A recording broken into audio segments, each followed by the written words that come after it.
Hello, Jen, and good afternoon. And thank you so much for joining me in this little interview. I'm really happy to. Good. For our listeners or viewers, I'm Kate Story, and this is Jenn Cole. And I'm here wearing a couple of hats. I'm the artistic director of the Precarious Festival, which we've attempted to launch 3 times now, but it's going to happen starting with Jen's work in August. And I'll just say briefly a couple of things about Precarious Festival. So this is the 3rd one. This is actually the 4th multi-arts festival that I've run with Ryan Kerr as part of the Fleshy Thud Collective. And the first one was about place. And then since then it's been about precarity, because that just seems to be a theme that is not going anywhere in our lives. And this year, because of the pandemic, and also because it just is such an exciting thing for me, we're doing an artist residency based model for the festival. And we just opened it up to artists who propose their own kind of outreach. And Jenn is wearing 3 hats, actually. So a precarious artist in residence.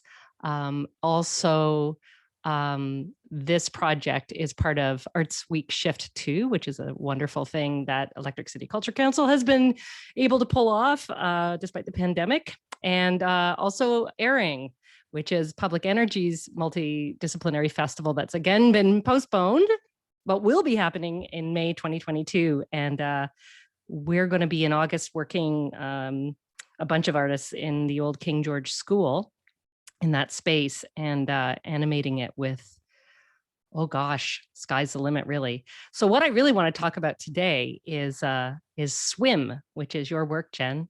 Where does the idea for Swim come from? Maybe I'll just start by introducing myself really quickly. And that's a really good idea. I'm Jenn Cole, and I'm mixed ancestry Algonquin from Kijisibi territory, which is the territory of the Ottawa River watershed. And my grandparents grew up around Bissett's Creek and Mattawa. And this is connected to your question because I feel very connected to that river. Very grateful to have grown up at her edge. And she is the waters of my ancestors. And so she's kind of the river that we belong to. And I'm living in Michi Saagig territory in the Goji, which is where this work is taking place.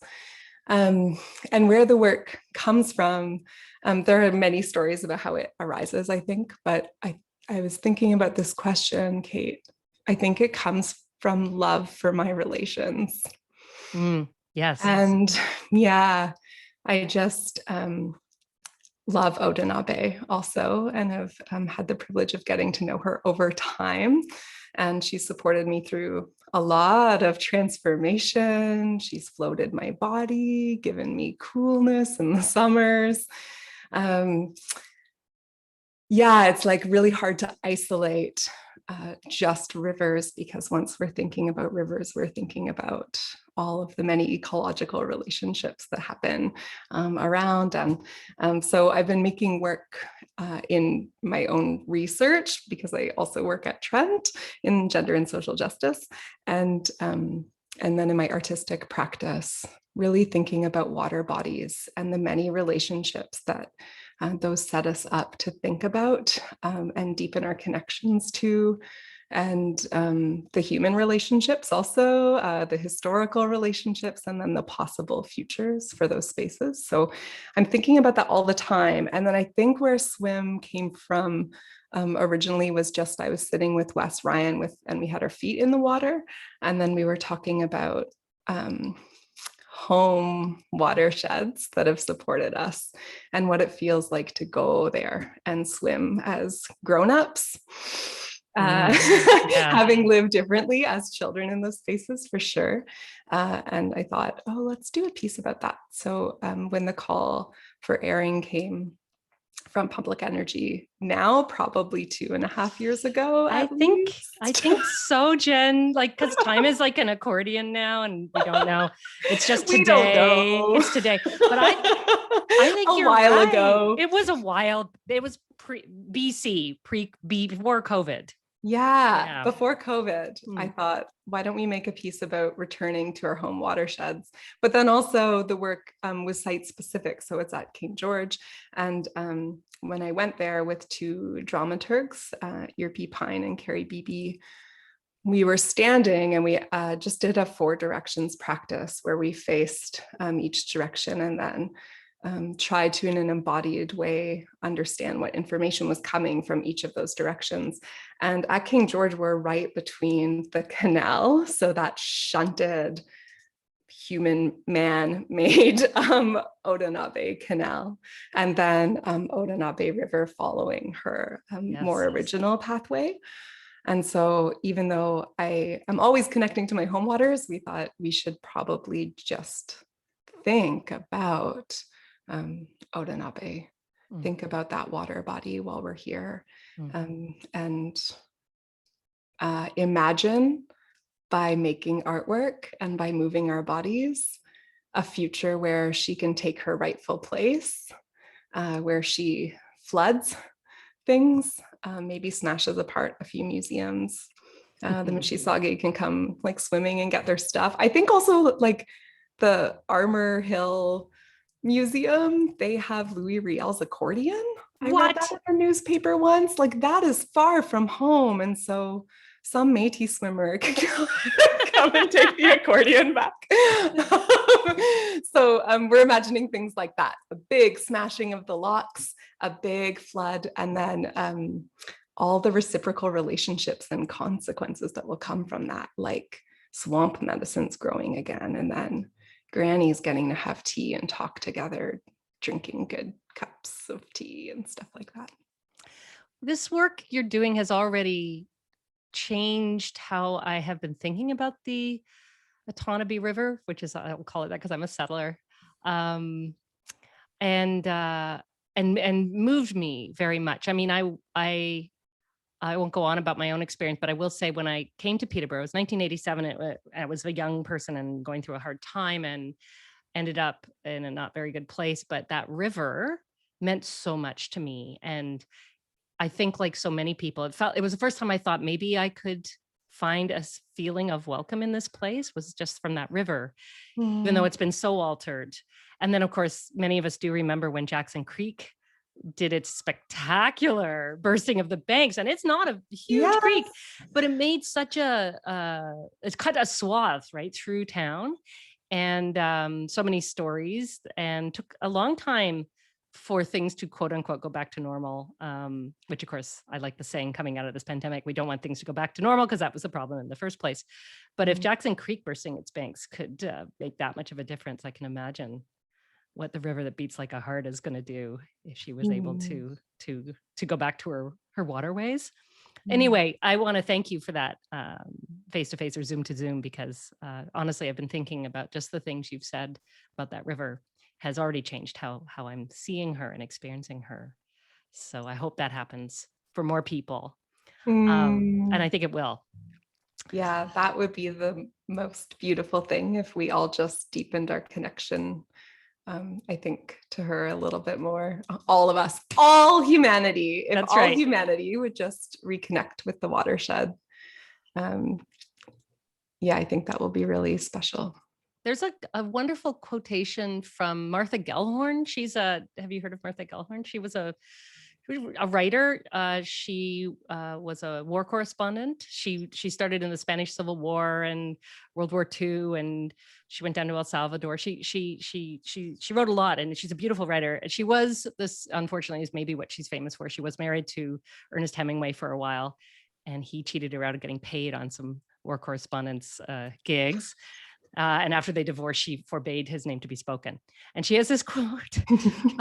She was a pacifist, among many other things. And she said, despite she had a lot of awareness of the problematic nature of journalism, but she said she felt about war that she thought imagination and memory were the great deterrents. And I wonder, in light of what you're doing, and what you've just sort of said about how maybe this piece can change how people relate. I mean, one of the questions I always have for myself as an artist is, what impact do I want this to have on audiences? And I'm often aware that I have different audiences in mind. Mm. And sometimes I'm struggling to not have one kind of audience as a critic on my shoulder, like, who is this work for? And sometimes I can't answer that question, and I want it to be for lots of different audiences. Do you have any thoughts about that? I'm thinking particularly around the historical and cultural and colonial context of this work. Yeah, I think I'll say every morning that I wake up, I acknowledge the relationships in this place that go back and back millennia in all of creation, and then go forward and forward, and think of the generations to come and the generations before. And then I think of that in my home territory too. And so I imagine a human audience. I do imagine, the usuals probably, if we're being honest. Yes. Our fan club will come, and maybe some new folks too. But I do think of making work for creation. And so I really just want to make it for Odenabe, but also, just show her that we're thinking about that. Show Salmon Nation that we're thinking about them coming back. And I don't remember in my mind a time when salmon were plentiful here, but there are people who do. Oh. And they remember not being hungry. And that's really exciting to me. And another audience that I think about is just like Michi Saagig grandmothers and elders and knowledge holders. I just want to show them that we're thinking about them, and we're thinking about the watershed here and the lands and waters of this territory. And so we're going to invite some elders to be part of our practice as part of the residency. And we'd love to just show them what we're doing and then get a little bit of feedback and then work that in. That would be a really big gift. I keep saying if it happens, or I'm like thinking of it as though if it happens, but I think it's going to happen. I think so. We just have heard so many times. Yeah. But yeah, that's the ideal. And then, if a couple of people I have in mind get to see some dancers working with these relationships in this place, then that makes me feel great. Yeah. Because I think that sometimes I feel this more when I'm writing. Maybe I often have one or two ideal readers in my mind, always different depending on the work, but other times I don't. And sometimes, you just want to make it, and see what happens. One thing I've always loved about how you speak about this work is that your consultants or outside eyes end up becoming collaborators, which is lovely. And I know that, right now you've launched swim by post, participatory kind of thing. Do you want to talk about that a little bit? Sure. Yes. So we absorb the dramaturgs. So that happens, or has happened. And I'm very overjoyed about that. I guess just to talk about for a second, Kate, I think when we come together in circle, then I feel really dependent upon the gifts and the stories that each person is bringing. So that's true in residency when I'm working with you and Erring as well. And that's the biggest gift for me as a creator, that we're co-creating and that everyone's bringing something really special. It's really important.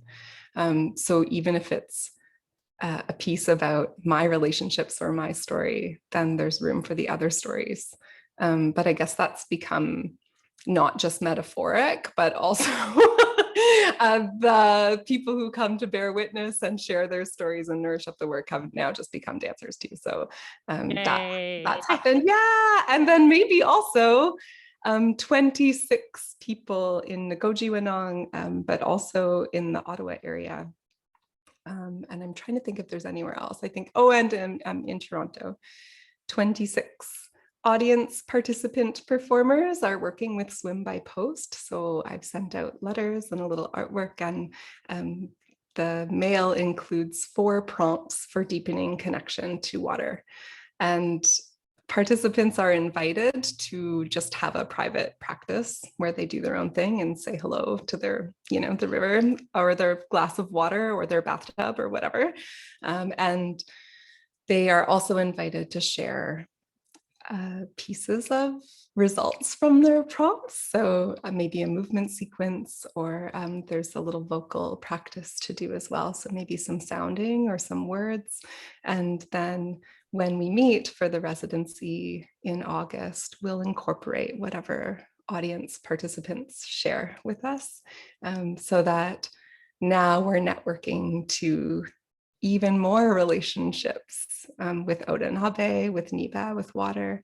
And people will be doing stuff in real space, in real time with their bodies and completely off screen, thank goodness. Yeah, then we'll work with those things. And that's cool. I'm excited about that. Yeah, full disclosure, I'm one of the swim by post participants. So I, again, have been thinking more about this and really excited and kind of nervous to do it. Yeah. That kind of feels good and rare, I yeah, think. The totally. pre-performance butterflies, or like the creative practice butterflies. Yeah, because it's been much. a while, right? For some of us. And it's very exciting. And I also felt there was this sort of one of your prompts about imagining the salmon coming back, which to me is just the most, being from Newfoundland, the idea of salmon being here, it just blows my little tiny mind. I just love that so much. And boy, does it make you think about how interrelated everything is through the watersheds. Mm-hmm. And how moving that would be. And one of your prompts, it's about thinking about the future and imagining the salmon coming back, which sort of for me hooked into the little tiny bit I have read about Indigenous futurism. And, I get super excited by all that, just as a sort of an outsider looking on. So I have a question. This is one I sent you, but it's one that I've been thinking about. So I have to read a little bit here. So there's it's an American thing called the Urban Institute. And a little while ago, they published a survey. Survey says, when asked whether people value the arts, 96% of the respondents said, yes, they did value the arts. Then this other question was asked whether they value artists, meaning do they think that artists contribute, quote unquote, a lot to the general good of society? Only 27% said yes. So my question is, what do we do with this other than say what the actual bleep is going on? Yeah, what the fuck is really powerful. Like almost 100% of people say, oh yeah, art's important, but like only a quarter of people say artists are valuable. Yeah. To me, this feels like if artists were more visible and more work was being supported and resourced, more artists were being supported and resourced, we'd have even more art. And then people would experience the fullness of what that might be. I can't imagine anyone more important than artists, but I'm obviously biased. Yeah, me too. but and like kids and grandparents, and I guess everyone's here for a reason. But what I've learned from Elder Edna Manitowabi is that when Indigenous people are making art and when we're moving our bodies, we're coming to understand and know things in a different way. We're also healing ourselves. We're returning to our cultures of origin. We're reconnecting with our ancestors and the movements that they made. Leanne Simpson writes about this too, that in Anishinaabe culture, there's not necessarily words for artists because everyone's making all the time. Mm-hmm. And she talks about how her ancestors just woke up every day and then made the world and made all this beautiful stuff. And I love thinking of that, like every single person making, and making according to their gifts and their impulses. And I don't know, like, I guess I'm just expressing the ways I think artists are important, and are connecting us to, not just like reflecting the political landscape back to us or whatever, but also teaching us other ways of knowing, like sensory, embodied, intuitive, connected, energetically connected to one another, hyper respectful of body sovereignty ways of knowing. That seems really important to me. Mm-hmm. Mm-hmm. And you're enacting this, I think, with your approach to swim. In terms of the line between audience and participant is very porous. And in a sense, in this gentle way, Jenn, this is me, and I hope I'm not imposing this on your work, but you're in this very generous way. It's an invitation, to engage with this idea, whether you consider yourself an artist or not, whether you're a settler, whether you're an Indigenous person or mixed ancestry person, and for all of us to engage with this incredibly important thing about this river that has the reason settlers are here in Peterborough is because of that river. And, so it's like a hugely important piece of work I think you're doing. And I mean, I could rant on about corporate capitalism and, why that has led to this situation where we don't believe that art matters and we don't believe that all human beings connect in this way to the world. But yeah, it's it's a huge issue. But I think you're striking a really important blow for sanity and connection, and it's just a beautiful thing for me. Yeah. And then I think about all of the unfunded projects, like all the beautiful ideas, that aren't able to happen. And I know we're talking about precarity now, but I just, I think it is tragic. I think it is tragic that, artists don't get to make with a lot more nourishment.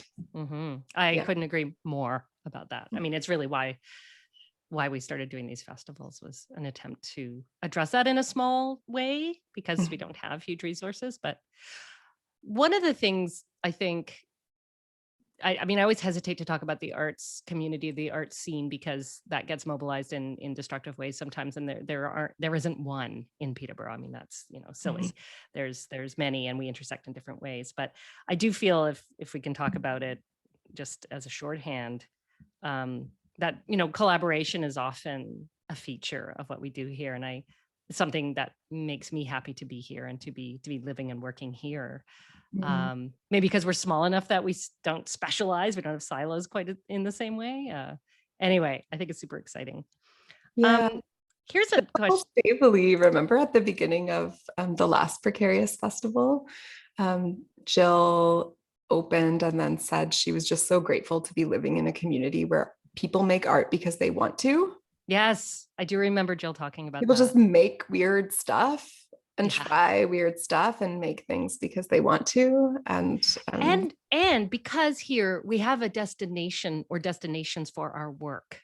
Because I think there are some artists who can just work on their own. We've heard of these people, but they're pretty rare. I mean, most of us need a destination for our work. And in Peterborough, we have those still. I feel like it's under threat and we need to keep working at that. But it's true that we have right now. We will go and see each other's work and argue with each other and learn from each other and, keep pushing forward. Yes. And maybe this is a moment to just raise my thanks, because I wouldn't really make work if other people weren't creating the container for me to do that.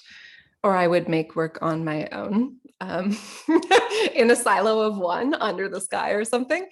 But I think even when I first arrived here, Emergency Festival was happening and Public Energy was keeping that going. And that was such an amazing opportunity to be in the theater and work with mentors and workshop work and have an audience and get a little money, which was hugely valuable to me at that time. There are many festivals here where we know there's a handful of hardworking people writing those grant proposals and creating the space and bringing the technicians and doing the advertising. And so I'm very thankful for you and Ryan and Sue Jitta and Bill Kimball. And I'm sure I'm forgetting people, John at Artspace. There's just, there's something really beautiful about that. I feel like I'm offered this extension, this invitation to arrive and then just make things. And that's very cool. It's so important. It's so important. And I got a lot as an emerging artist from generous, more established artists who just made space for me, shared materials with me, told me to, keep going. Yeah. Like hearing that at the right time, it's everything. It's everything. Mm-hmm. So kind of trying to do that in a small way, it's good to hear it has an impact. Mm-hmm. We have, I think, a little bit more time. And I'm, if you feel like answering this question, I'm wondering if you have artistic inspirations that are really key for you from any discipline. And then, if you don't want to say artistic, like, it can be a non-artistic inspiration, but like, what do you think really gets you going as an artist? Mm-hmm. Oh, that's exciting. I feel like I thought you were going to ask me who my favorite artists are, and then I was a bit nervous about creating. It can be yeah, exactly. They can intersect. But I guess I'll say this for just myself, that like reading certain writers makes me want to write, and it's not always my favorite writers. Some of my favorite writers, after I read them, I'm just like, oh, that was so great. But it doesn't make me want to go and write. Maybe sometimes because there's a little kernel of despair that I'll never be that good. But there's certain writers that I don't know what it is. I haven't been able to analyze what it is, but they just make me want to go write. And there's certain performers that just make me want to go and make performance pieces. So there's not the same thing, is it? Yeah. Yeah, I think it is important to say how moved, transformed, invited, impressed I've been with Leanne Simpson and the beautiful way that she layers Anishinaabe cosmologies into like every sentence of her work. And certainly swim and previous work that I've done, thinking about Salmon Nation, returning to this territory, comes from her poem, She Sang Them Home, which is it has so many of the pieces that I love about this story. So in that poem, the salmon are finding themselves once again, following this ancestral path. And they actually have an ancestral line in their spine that's helping them remember how to move. And they're so excited. They're like, oh my gosh, we're here. And like, hey, and they're seeing their relatives like, oh my gosh, I haven't seen you in so long. Let's get going.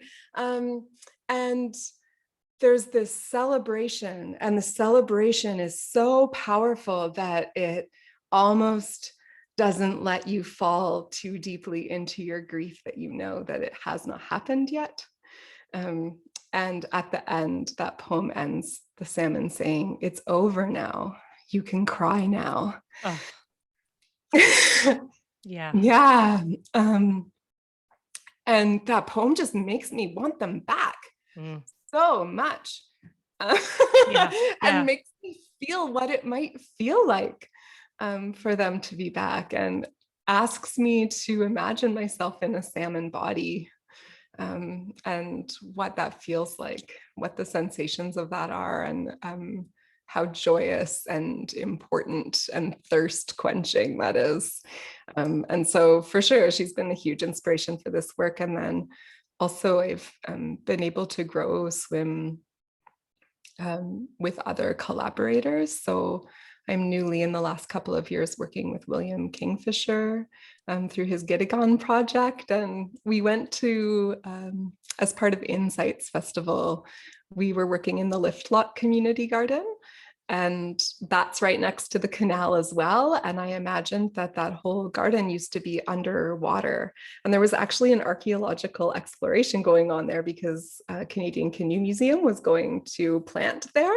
And the archaeologists were saying, we're not going to find any stuff because this is a floodplain. And so it did used to be underwater. And so we worked with that idea and projected swimming salmon light bodies over a lodge that William and I built together with poplar boughs. And we ate some corn with Ron Benner, and it was really great. And then we made a film actually with Cara Mumford, who's a dear filmmaker collaborator, and Bennett Badukian scored that film. And just learning about just those, and Carrie Beebe was part of that film as well. So learning about those ones and their artistic imaginations has been huge and so beautiful. And William is such a gentle curator and collaborator, and like just kind of gently whisks you presents from time to time. You just take them and then incorporate them. And there's a really big spaciousness that he invites for me as a performer. And then also that garden film that we made was thinking about that the plants underground still remember how to spring. And that the garden in winter has like some dried out stuff and there's a lot of waiting. And we were just at the beginning of COVID, and you know, there were wildfires and there was like a lot of bad news. And I just felt so connected to the understory, to what's happening under the ground, and that all those seeds are already like in March starting to tremble and get ready to come out. And then Bennett made this piece of music that's like, so that it's so what the ground remembers, and deep time of the seasons going back and back and then going into the future. And I don't know a lot about music. I can't really talk about it in with the vocabulary that people can. But that piece of music, I feel like I understand it in my body, and it's connected to plants and birds and Salmon Nation and the water and the ground. And like, I don't understand how he's doing all of that, but it's really amazing. Yeah. And then Cara is great to work with, and she has a really big heart for salmon and getting to know this watershed. And so we made a small film together last summer that's moving around festivals called Sing Them Home. Yeah, where we imagine a future where Salmon Nation is here and Odenabe is here. And we just visited each water body in Leanne's poem, actually. Those 7 water bodies, and then I danced with each of them, and she filmed with each of them. Oh, Yeah, wonderful. yeah, great collaborators. And there are, you know, a billion other great artists in town. Oh yeah, for sure. Well, you describe your process to me, it feels like a watershed because everything is related, that you've been working towards what you're going to be doing as part of this residency for such a long time in so many different ways, and then it's going to continue. I mean, this certainly isn't an end to swim, you know, that this is a huge resonant ringing project, and long may it flow freely. Yeah. Watch. Yeah. I'm so honored that you're a part of this work and this festival, and I'm super excited to see what comes of the work, because we will do it. Honestly, if I have to postpone the festival one more time, I am sending an envelope to Doug Ford full of my blood, sweat, and tears. Because I can't stand it. I mean, I know it's not his fault. There's a pandemic. I'm all for restrictions for safety. Of course. But there has been a lack of clarity and around the performing arts, and a lack of science-based, legislation. Yeah. So we'll figure something out. We'll do it safely, and it'll be what it is, and it's gonna happen. Yeah, it's gonna happen. I'm so happen. excited. I love working with you, Kate. Oh, I love working likewise. with you and Erin. We've done it a few times now as part of Alternating Currents. Yes. And yeah, there's really nothing better. And also I don't make work unless I'm working on a thing. So the accountability is really good too. It's the destination piece, you know. I think that artists, we all need that. It's just, it's too much to expect. The attic artist, you know, the garret thing, that's the poverty in the garret. No, we need resources, and we need community, and we need destinations for our work. And yeah, it's always a huge, I always learn so much working with you. And so thank you. Thank you too. And thank you for coming in and doing this little interview. It's been nice to talk about the work. Yeah. I'm going to send this off to Jill Stavely. So Trent Radio Sunday night. So somebody may be listening to this on Sunday night.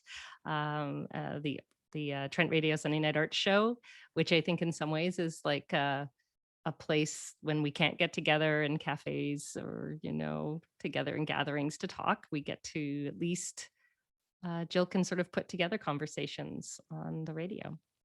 So I want to thank Trent Radio and Jill Stavely for that. And Jen, thank you so much for this talk. Yeah, you're very welcome. And we'll see you soon. Okay, see you soon. Valmapi. I'm going to stop recording.